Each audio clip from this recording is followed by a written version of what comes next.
खुलुमबाय बे समाव बड'लेण्ड इंखं टेलिभिजननि स्टुडिअ'आव आं मिथिका नार्जारी दिनैनि गाहाय रादाबफोराव दङ।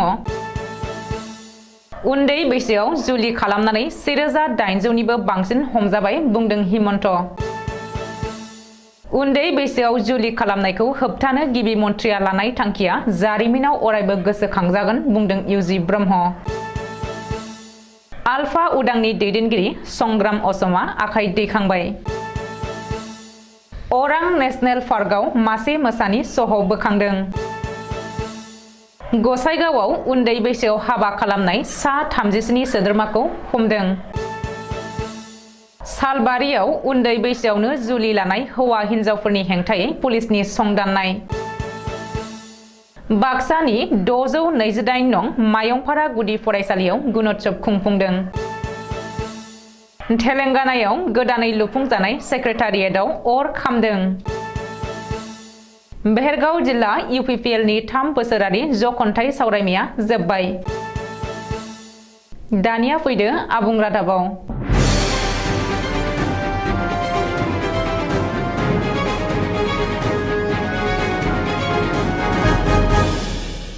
उन्दै बैसोआव जुलि खालामनानै रायजोनि रोजा रोजा सुबुङा खैफोदाव। आयेन बेरेखा फिसाय एबा उन्दै बैसोआव जुलि खालामनायनि हेंथायै रायजोनाङै पुलिसनि गोख्रों अपारेशना दिनैनिफ्राय जागायबाय। गिबि मन्थ्रिया बिथोन होनायनि उनावनो पुलिस बिफाना रायजोनाङै मोनफ्रोमबो जिल्लायाव आयेन बेरेखा जुलि खालामनायनि हेंथायै अपारेशन खालामदों आरो गिबि सानखालिनो उन्दै बैसोआव जुलि खालामनाय गोबांसाखौ जोबथेसालियाव दैथायहरदों। मख'नो गोनांदि उन्दै बैसोनि हिन्जावसाखौ आयेन बेरेखायै जुलि खालामनानै गोबांसा लाइमोनफोरा हमजानो गोनां जादों। पुलिस बिफाना थांनाय हरनिफ्राय दिनै फुंनि 8 रिंगासिम रायजोनाङै अपारेशन खालामनानै 1800निबो बांसिन आयेन बेरेखायै जुलि खालामनाय केसजों लोब्बा थानाय लाइमोनफोरखौ हमनो हाबाय। मख'नो गोनांदि बे रिपर्टखौ दिनै फुङाव गिबि मन्थ्रि डक्टर हिमन्त बिश्व शर्माया बुंदों। बबेखानि फैबाय थानाय 3 निफ्राय 4 सानसिम रायजोनाङै आयेन बेरेखा जुलि खालामनायनि हेंथायै अपारेशन खालामबाय थागोन आरो बे केसजों लोब्बा लानानै हमजानाय आबुं रिपर्टखौ डिजिपिआ होगोन होननानै गिबि मन्थ्रिया बुंदों। आयेन बेरेखायै उन्दै बैसोआव जुलि खालामनायनि हेंथायै रायजोनाङै गोख्रों अपारेशन सोलिगासिनो दङ। दासिम 2000निबो बांसिन आयेन बेरेखा जुलि खालामग्राफोरा पुलिसजों हमजाबाय।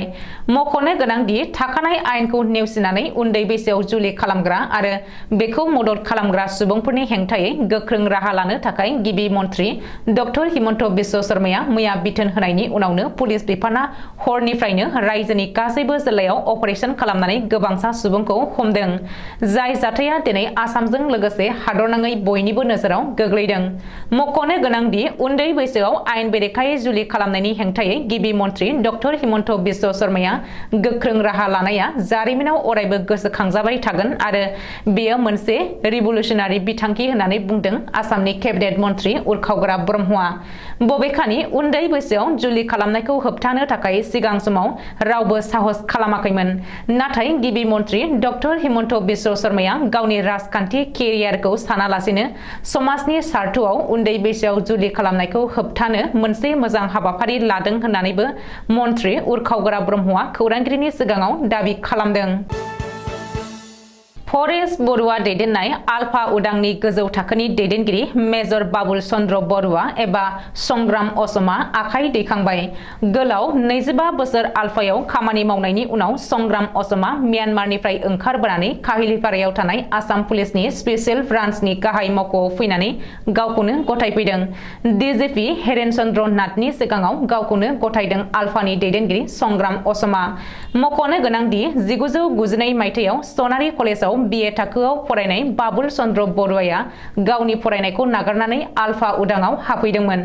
बाबुल एबा संग्राम असमा आलफायाव जयेन जानानै म्यानमारनि कैन्याक आरो टागा केम्पआव हाथियार सालायनाय आरो सावस्रि फाहामनायनि सायाव सोलोंथाइ लादोंमोन। गावनि ट्रेनिं जोबनायनि उनाव बियो आफादनि गुबुन केडारफोरखौ फोरोंथाइ होनायाव नांथाबदोंमोन आरो 2011 मायथाइनिफ्रायनो टागा केम्पनि गाहाय ट्रेनार आरो सावस्रि बिफाननि गाहाय बिबानखौ सामलायबोदोंमोन। रिपर्ट बायदिब्ला संग्राम असमा 2011 मायथाइनिफ्राय 2019 सिम गुबुन गुबुन मोन 18 ग्रुपनि सा 700 निबो बांसिन आफादनि गोदान सोद्रोमाफोरखौ हाथियार सालायनायनि फोरोंथाय होदोंमोन आरो मोन 17 ग्रुपनि सा 150 निबो बांसिन सोद्रोमाफोरखौ सावस्रि बिफाननि फोरोंथाय होदोंमोन।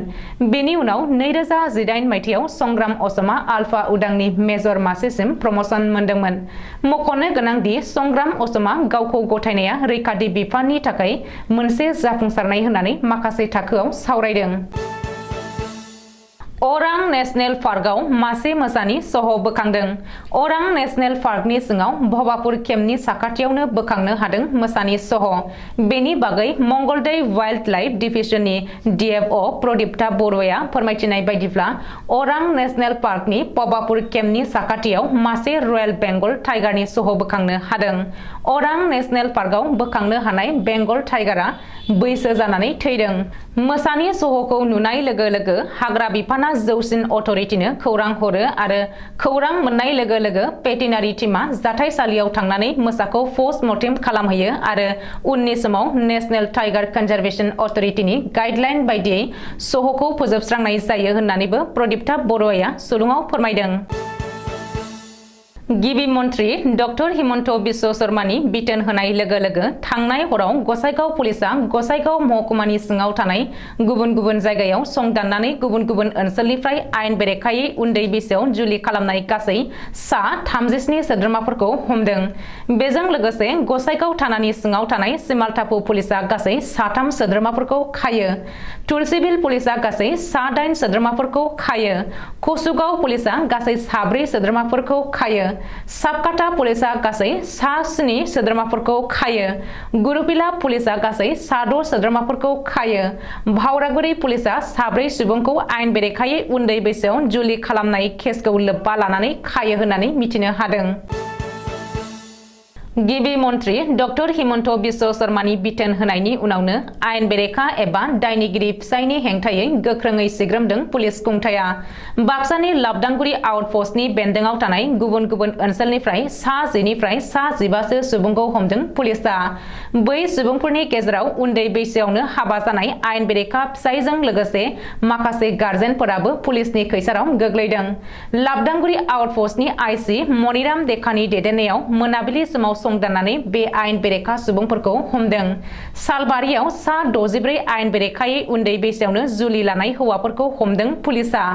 सालबारि पुलिस थानानि बेन्दोङाव थानाय आनन्द बाजार आउटपस्टनि पुलिसा सा 11 सुबुंखौ हमदों। गबर्धना पुलिस थानानि बेन्दोङाव थानाय गासै आउटपस्टनि सिङाव गासै सा 42 जन हमजादों। सिमला थाना आरो जाला आउटपस्टनि पुलिसा सा 11 आयेन बेरेखायै उन्दै बैसोआवनो जुलि लानाय हौवाफोरखौ हमदों। आरोबाव आयेन बेरेखा उन्दै बैसोआवनो जुलि लानायनि हेंथायै नायबिजिरनाया सोलिबाय थागोन होननानैबो मिथिहोदों पुलिस बिफाना। बाक्सा जिल्लायाव गासै सा 104 आयेन बेरेखायै उन्दै बैसोआवनो हाबा जानाय फिसायफोरखौ हमबाय। बेनि गेजेरावनो सालबारि महकुमायाव सा 64 उन्दै बैसोआवनो हाबा जानाय फिसायफोरखौ पुलिसा हमबाय।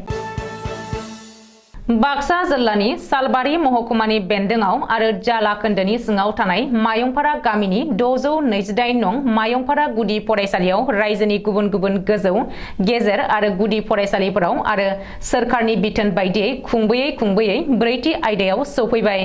बेनिखायनो बोसोरफ्रोमबो खुंबोनाय बायदिनो देग्लायबो 628 नं मायंपारा गुदि फरायसालियाव गुणोत्सव खुंफुंनाय जादों।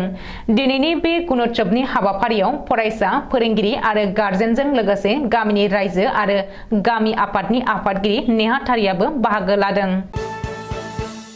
तेलेंगानानि राजधानी हायद्राबादाव गोदानै लुफुंजानाय डक्टर बि.आर. आम्बेडकर सेक्रेटारियेट बिल्डिंनि गोजौसिन फ्ल'राव अर खामदों।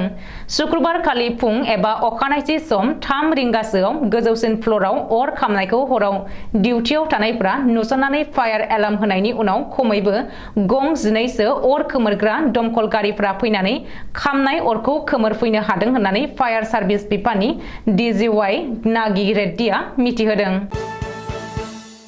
दिनै भेरगावनि पुरनि भेरगाव जनता संघनि गेलेग्रा फोथाराव खुंनाय भेरगाव जिल्ला UPPL राजखान्थि दोलोनि 3 बोसोरारि सावराय जखन्थायाव जयेन जाफैदों अदालगुरि जिल्ला बेंगलि जुब छात्र फेडारेशननि बुंथिगिरि सान्तानु सरकारा गोबां लोगो लानानै आखाइ हमफैदों।